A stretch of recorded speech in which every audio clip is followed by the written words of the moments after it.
Welcome back to the Wealth Builder podcast. My name's Nick Donato, and I'm a financial advisor at Guidance Financial. In recent years, we've seen an increase in self-employment across Australia. This has been affected by various factors, more employees wanting flexible work arrangement, a large digital market out there that people can leverage off, especially post-COVID. People want to follow their passions and have some flexibility. So today I'll be joined by Ange Belot from Cheeky Kookaburra to chat about her journey to self-employment and how she built her successful small business.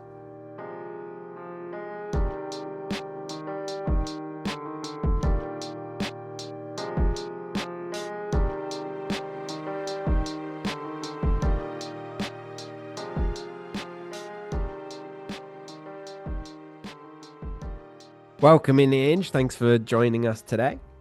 Thanks for having me. Thanks for inviting me. No worries.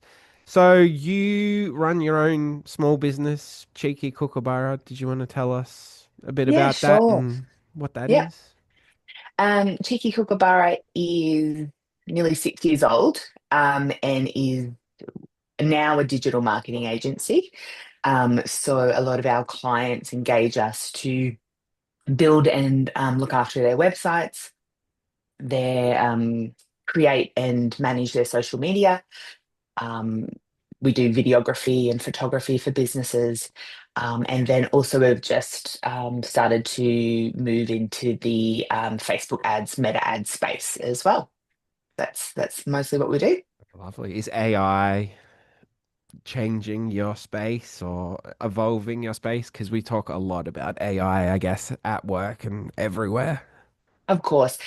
Look, I've seen fellow business owners be very threatened by AI, and I think I was one of those, especially when the visual component started to really be embraced with AI. You know, put a picture of, my painting on the back of the wall and then it moves in my logo, like all of that stuff. It makes a lot of our creation side of things redundant sometimes. But in the last 12 months, a lot of my business growth has happened because of embracing AI and seeing it genuinely as a tool, um, and and being transparent with the client that AI is being used. I think everyone's pretty, roughly across the fact that it is being used, and we don't hide from that. So we just embrace the fact that it is a tool, and we use the tool to a degree. There's a place for it, and then there's that creative human touch that always needs to go into it, and minimize the threat and just embrace what it is. Then it's a good combo, and it's worked well in our business. So yeah, it's minimized the threat significantly. Yeah, for Yeah. sure. I guess that's might have been one of the challenges you faced when growing your small business, and we'll ch touch on a couple of other challenges that you might have faced throughout your 6 years. But why did you initially start Cheeky Kookaburra? Yeah. So I worked in the film and TV industry for 10 years. And I was in Melbourne at the time. And anyone that works in creative industries, particularly in Australia, will know that there is a very, you know, lack of funding there, in every aspect of the arts. And what was happening was I was working as a senior producer in production companies, and because of technology moving so fast and the quality of phones and freelancers being able to produce, shoot, and edit content, what was happening, there was a lot of pressure on bigger production companies. Um, there was minimal work and there was a lot of stress. And what ended up happening is I would end up in these productions and on sets where it was very toxic. It wasn't a very nice place to work anymore. So I was very burnt out from the industry. It's a very hard industry to be in, particularly in Australia. Um, and then, funnily enough, I was made redundant in that job anyway. And At the time, I was very lost in terms of like, I'm so burnt out by the industry. I don't know where to go from here. It's all I've ever known. And then my partner and I at the time, we moved to South Australia. Um, just the plan was just 12 months. I'll work at a winery. I'll, live hospital life, and you can leave the work at the door and go home and not care and, live a free for 12 months while I was figuring out what to do. And then, of course, the pandemic shut down the country. So we got locked into South Australia. Um, and then what ended up happening because of the pandemic is I was being hit up by mostly friends of friends or family friends going, "Oh, and you're creative and you know how to turn on a computer. Um, what's social media?" Like, because all these people's businesses had to go online on some level. And so I was like, okay, yeah, yeah, I can just edit some content for that person and, you know, manage their social media. Like, I kind of get it. And then essentially from there, I was getting a lot of work just by helping businesses have some sort of online presence. And then from that, I built my own website to promote my services, and I enjoyed that aspect. And now, what is Cheeky Kookaburra was born because of necessity from people needing some sort of online creative support. And also, I couldn't work in hospo anyway, so it was a bit like it was just divine timing. Like I was felt so lost, and then this awful thing in the world happened, and it kind of just built a path for me from there. And yeah, it's just been building ever since. Yeah, that's good. That's good. So I guess the next question I was going to raise is how did you start your business? And it sounds like you fell into it almost by necessity through people reaching out from your previous skills, and turning on a computer isn't the most technical It's skill, but from having the skills and people knowing who you are and whatnot, and then yeah. growing from there. That's right. And I'm in my office at the moment, and I have uh, a friend of mine. So one of those main clients was a business called Strathbogie Goat, and they they raised and bred um, goat, bought, God, what kind of goat? Whatever, goats. And they had no online source or anything. And long story short, we built a social media platform for them and built out a campaign, and it could sustain the business. And then they were on the front of, well, what I can see in my office right now is Stock and Land, and they're on the front page, and it's weathering the COVID storm is the title. And just being a part of that sort of stuff. And I think part of the reason I was so burnt out from the industry I was in, it was like, what am I giving back?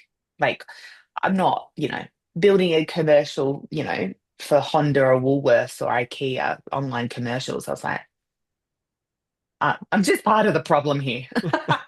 Like, there was no sense of feeling like I was doing anything good as such. And so this Mhm. was a nice moment to like it was helping people, but also not realizing just how much it was helping me at the same time to find my purpose again. Gotcha, gotcha. And to give Cheeky Kookaburra a plug, it looks like you can use social media for anything from goats to From everything by the sounds of it. look, if you can sell a goat on social media, you can sell anything. Is what I say.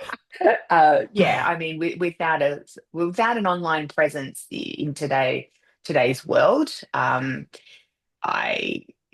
unless you are solely um, running a business on word of mouth, and you want to only be on a certain level, then go for it. But otherwise, without some sort of online presence and building that ecosystem online, yeah, do you even exist?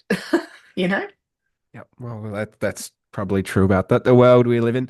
So that's how you started your business. Yeah. And now it's been 6 years.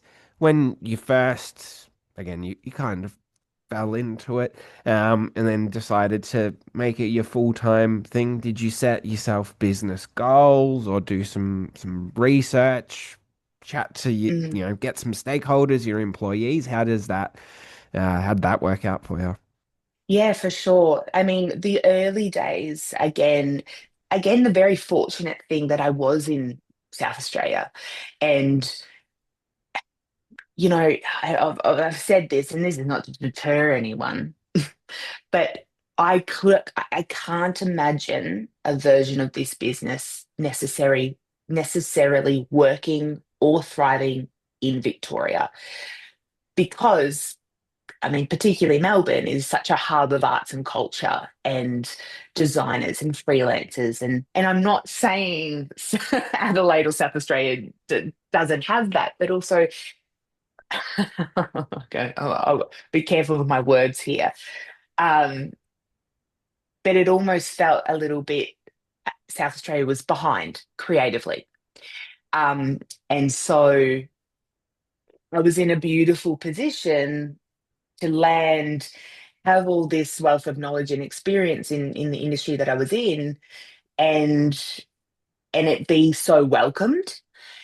Not only that, but very fortunate that I had friends already here established in self-employment, and one friend in particular, Claire Burt, who was my mentor from the get-go. She's a business coach for women, and I was thrown into the networking space, and so I felt like I had a community around me very quickly. So that made a huge difference from the outset. And anyone looking to go into business, like-minded community, your people, finding your people and people that can relate to you, particularly as self-employed people, it's particularly difficult. Um, and can be very lonely, I would recommend finding that networking group or that community.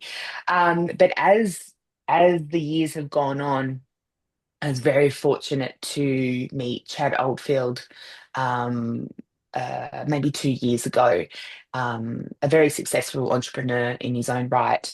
And I was engaged through his general manager at the time to build a website.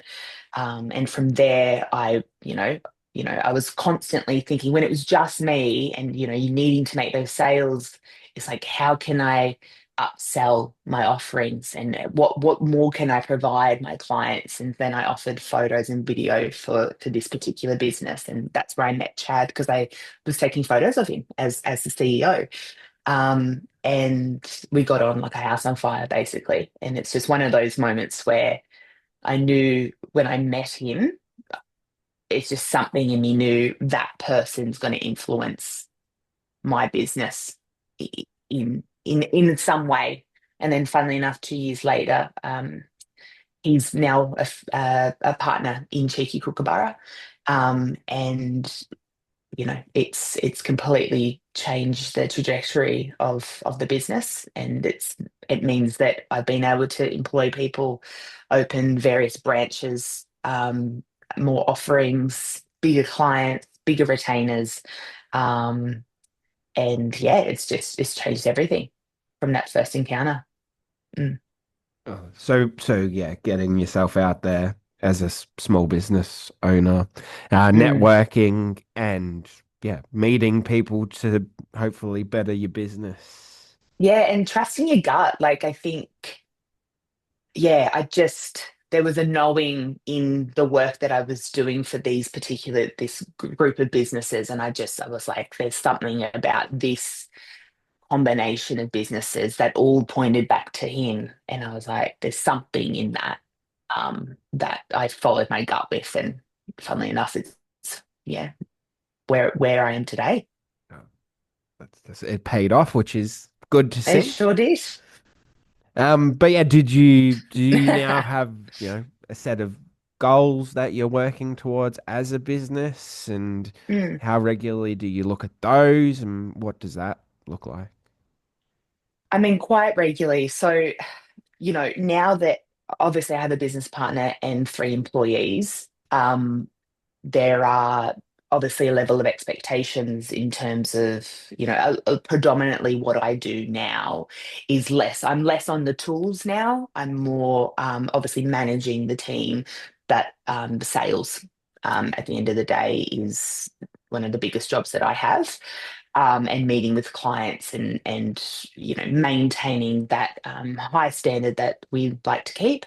And so I guess the goals are about, you know, you know, working with, well, how much do we need to make monthly, obviously, to break even and cover all the expenses, and then, you know, then we look ahead 6 months, 12 months, and where we want to be in the next year or two.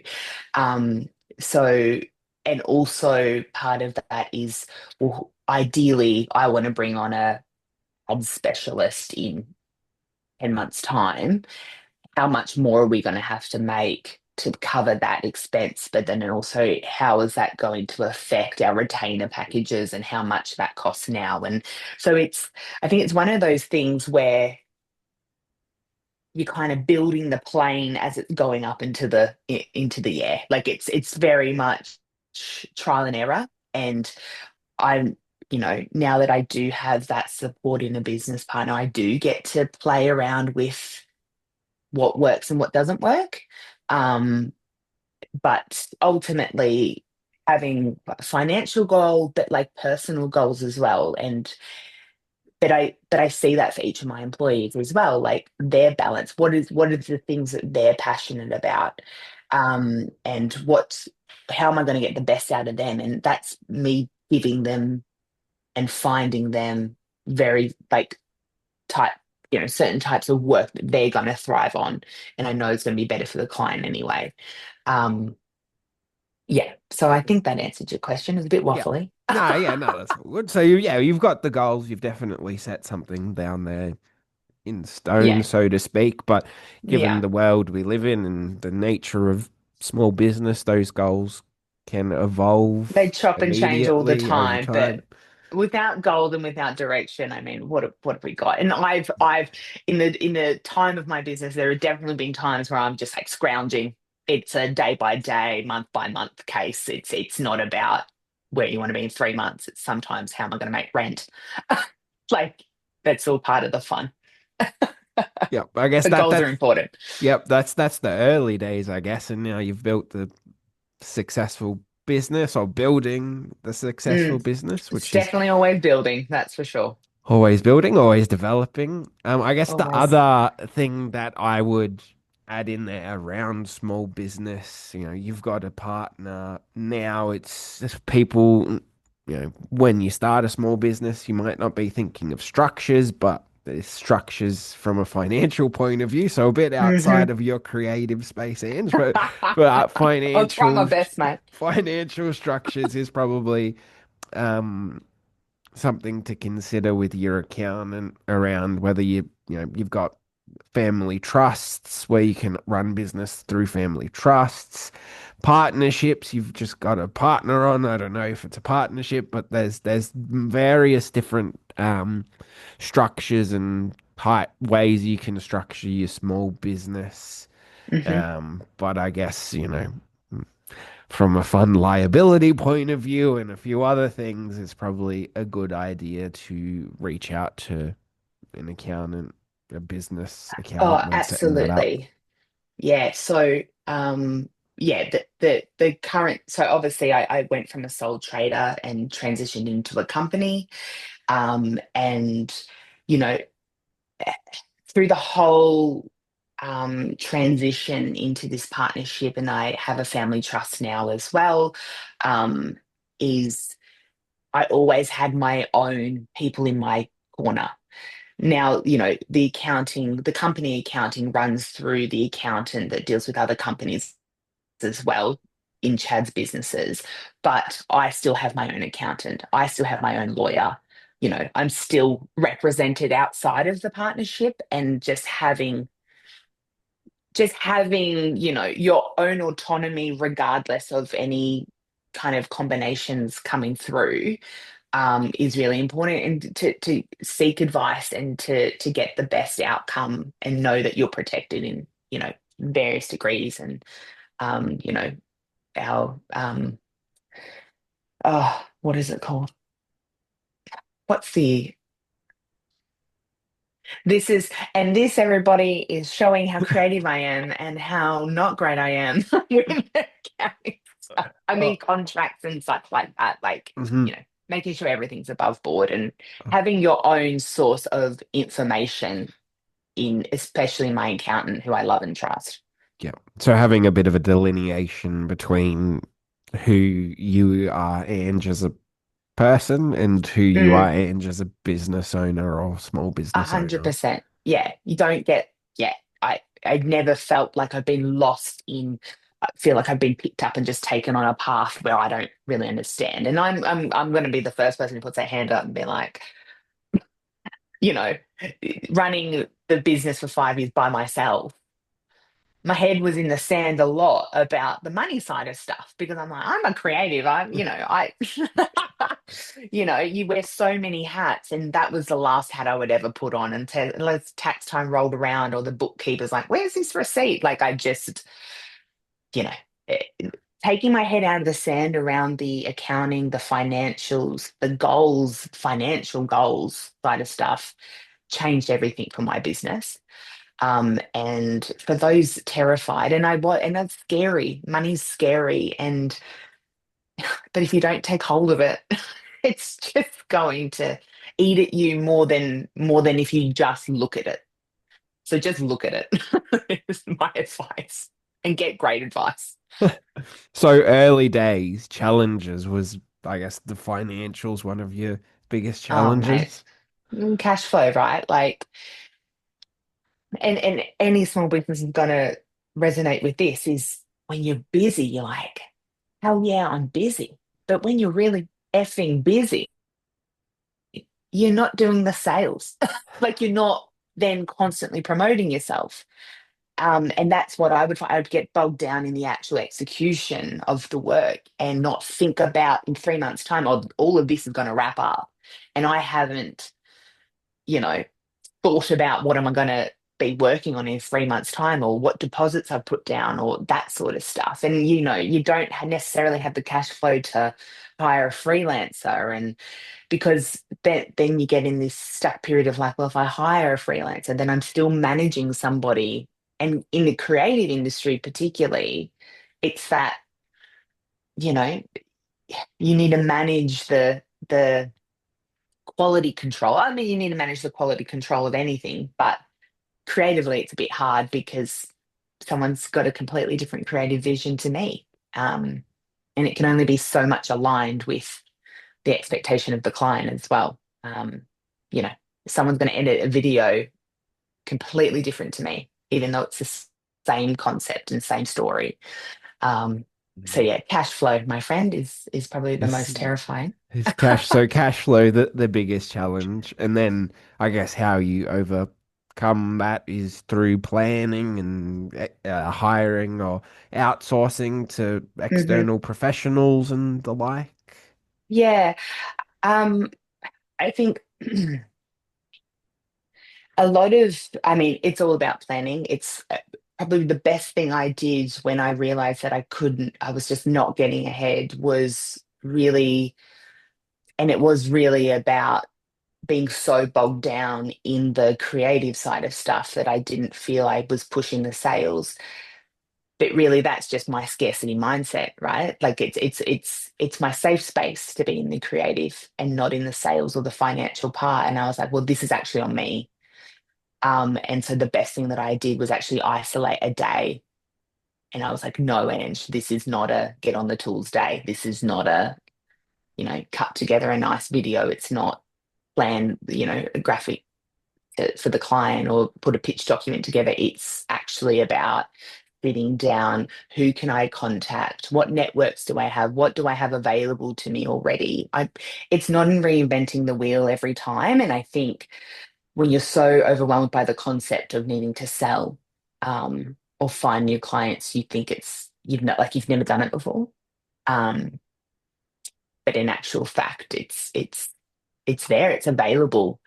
And so yeah, building that into my routine at that time was essential to fit like having growth and not feeling like where's the next invoice coming from, you know? Yep. So taking a day to focus on the business side of Mm. things rather than the product or the service that you're offering, Correct. more Yeah. more focusing on the cash flow and the The finances cash and the flow, looking planning and at the all that. money, Hmm. the planning, and I had a great mentor at the time as well, and so that was my hour with her was that day, and it would just kind of kick me up the arse to be like, nah, I got a list of 20 people I'm going to contact today, and then a list of five previous clients that I'm going to hit up and see how they're going. So, and more often than not, a couple of jobs would come from that. Yeah. So outside of the financial side of things, did you have any Mm. other great challenges that you've worked through over the last 6 years? Hmm. Hit you with the tough ones. Yeah, man. Jeez. Look, I guess when I think about challenges, and it's hard, I'm in a very privileged position now, and it's bittersweet to be able to remember the challenges and not remember them. But I think just work-life balance, uh, probably my biggest challenge, and I didn't realize it was a challenge, was actually working from home. So I'm now very fortunately in my own office.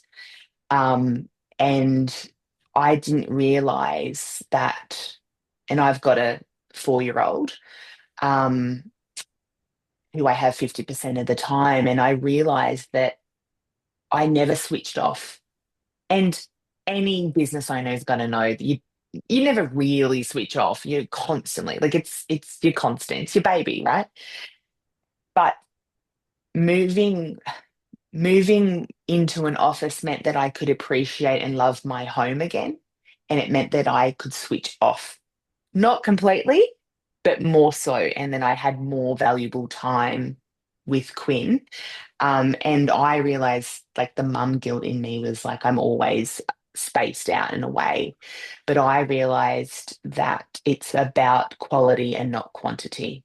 And and when I realized that, I could shed a bit of that guilt. Like I'm trying to grow something here, and I'm trying to sustain a beautiful life for myself and my partner now, and my daughter, and so I'm growing something here, and I'm not, look, and this is not every day. Some days the mum guilt gets me real good, but I'm doing my best, Hmm. and being able to distance myself from the computer into my home has been really helpful. And I will say, not everyone has the luxury of being able to go into an office, and I get that. But just even co-working somewhere with a friend for a day, a week, made a huge difference in those first 5 years. Hmm. Feeling like you had a bit of a team when it was just you, but getting out of your house and meeting up with people like-minded, again, all back to community, all back to people that get it, how hard it is. So yeah, delineating again what we said before, delineating between home, Ange again the person, which probably doesn't sound great, but Ange Exactly. the person No, and no, Ange I the get it. business owner. Yeah, exactly. Yeah. So is there any tips? You've already provided some tips around starting a small business, around having a community and whatnot. The things that pop up into to my mind is, I guess, having a defined target client, defining, who you want to Absolutely. work with, Hmm. and then being able to articulate your product or service, whatever your small business is about, well, to them to Hmm. then be able to drive growth with your target. 100%. Without a defined brand, a brand voice, a brand persona, you're going to provide, if you don't have that locked, you're sending mixed messages. And when you send mixed messages, you either attract no one or you attract the wrong people. And the filtering down to exactly who you want becomes harder. Um, and a lot of what we do at Cheeky Kookaburra is providing businesses with that brand and that voice and defining who they are online, obviously. But I mean, as we said before, if you're not online, are you even alive? Mhm. um, but, without that clear, defined um, story, you are misleading uh, your audience, and your audience is going to go elsewhere. And this is the thing, probably the best thing that I learned over my time, which I myself really needed to accept, is you are your business. And the thing is, you can't hide in the shadows. You need to be at the forefront of your business. Don't hide behind your products, don't hide behind your services. Like, it has to be you, because, there can be three marketing agencies pitching to you. But if you're going to connect more to me and my personality and who I am, you're probably going to choose me over, someone else that may have the same price or lower. So there are obviously going to be, clients that are only going to go for the price range, and so be it. But at the end of the day, it's all about human connection. And I think people want to know and trust you. And that is at the core of every brand and every business. And establishing that is so important. So you are directed to your people and your clients and your community. And there's enough work. And I think people get scared that if I niche down, or if I'm only talking to that group of people, it's I need to service everyone. I need to be able to provide everything for everyone. It's like, nah, there's enough work there, and you're going to thrive in that, in your demographic, your audience, because that's what they need from you. And the other tip that I would say, again, it's around the structures and financials, making sure it's all right and making sure you've got, your accountant or your external advisors to help you through, changes in your business, going from sole Mhm. trader to getting a partner or whatever that looks like in your business. Yeah, absolutely. Don't be afraid to get advice. In if I if I could go back and change anything, it would be on board, or, I engaged a bookkeeper and an accountant because I was told to. And I was like, I've engaged them. My work here is done. Everything's going to be fine now. And I didn't talk to them, and I didn't seek advice. And I'm not saying that they were the best for me, but they were a starting point, right? I was like, just because you've got them on your books doesn't mean you're learning or you're growing from them. So engage and trust and make them part of the team. I think that's what, if I could have started that earlier, I would have. I think that would have saved a lot of stress and anxiety around the financials of my business, and the goals, the financial goals. Because again, it's that head in the sand mentality. I'm like, yeah, yeah, I got the bookkeeper, I did that because everyone else has one. I didn't actually truly embrace what they can do for you, and the advice and the guidance that and the support. It's just support at the end of the day, right? Yeah, that's it. That's it. No worries. Well, thanks for joining me today, Ange. That's a wrap Thanks for having on. me. No worries. That's a wrap on today's Wealth Builder podcast. Yeah, thanks for sharing your small business insights on how you built a successful business. If Thanks, mate. anyone does have some questions about branding or wanting a website, feel free to reach out to Cheeky Kookaburra.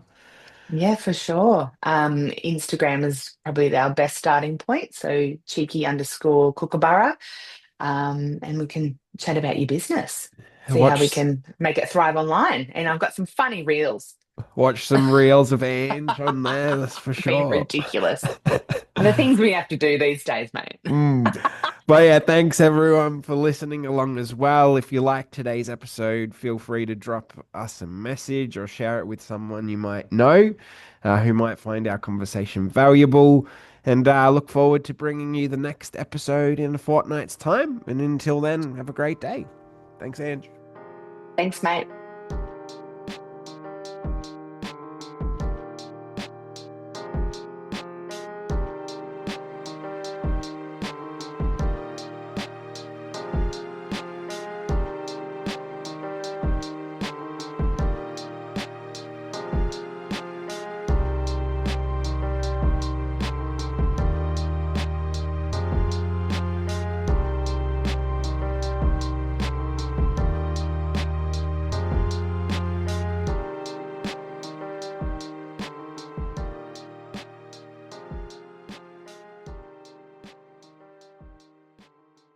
The information in this podcast is of a general nature only.